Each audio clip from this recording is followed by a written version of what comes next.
呀，你们那里暖炉咖啡那块一面碰壁路亚巴的拉皮啊？မရဘူးဗောနော်တော်တော်များများကအဲ့ဒါအရေးဆိုရင်ရတယ်ထင်းနေတာကျို့ရိတ်တာတွေမှာဆိုရင်လည်းဥပုပ်သီလတွေထိန်းခိုင်းပြီးတော့အဲ့ဘဲနိုးတို့နော်ဟိုကြက်ပေါင်းရည်ဘရင်းကြက်ပေါင်းရည်တို့ဘာလို့တောက်ခိုင်းကြတာရှိတယ်ပေါ့ဆိုတော့အရေး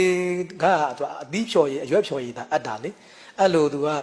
ဒီနွားနို့တို့ပဲနို့တို့ခုနကကြက်ပေါင်းရည်တို့ကအရေးဆိုပေမဲ့သူကစားစရာအာဟာရအနေနဲ့ဖြစ်နေတယ်အဲ့ဒါမျိုးကြတော့မအပ်ဘူးနော်ဘုန်းကြီးတွေလည်းမတောက်ကောင်းဘူးကိုရင်လည်းမတောက်ကောင်းဘူးဥပုပ်သီလထိန်းတဲ့ယောဂီပုဂ္ဂိုလ်တွေလည်းအဲ့ဒါညနေပဲဘဲနို့နွားနို့ကြက်ပေါင်းရည်နော်အဲ့ဒါတွေမတောက်အောင်မိုင်းနို့နော်စသည်ဖြင့်မတောက်ကောင်းပါဘူး ယဟန်တော်တွေမှာဝဏီတော်တွေကိုတိတိကျကျတေချာမသိတဲ့ယဟန်တော်တွေရှိပါတယ်ဗျာအဲ့ဒီအခါအာဘတ်တင်ဒီမတင်ဒီကိုမသိပဲဒီတိုင်းနေမိရင်အပြစ်ရှိပါသလားဗျာအပြစ်မဖြစ်အောင်ဘယ်လိုလုပ်ရပါမလဲဗျာအပြစ်ရှိတာပေါ့မြတ်စွာဘုရားကယဟန်ဖြစ်လာပြီဆိုရင်အညာတက်ဗံပရိပု္ပ္စိတက်ဗံပရိပင်ကြီးတက်ဗံစကားသုံးခုဟောတာအညာတက်ဗံကသိအောင်လုပ်ရမယ်လေဗျာ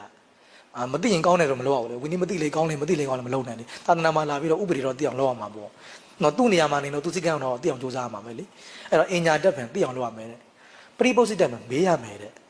မသိရင်မေးရမယ်နော်ပရိပင်ကြီးတက်ဗံနားမလည်ထက်ကမေးရမယ်နော်အဲ့ဒါကြောင့်ဝိနည်းကိုမသိအောင်ကြိုးစားဖို့လိုတယ်တမင်တကာမသိအောင်နေတယ်ဆိုရင်အဲ့ဒါအကုသိုလ်ပဲနော်ဟုတ်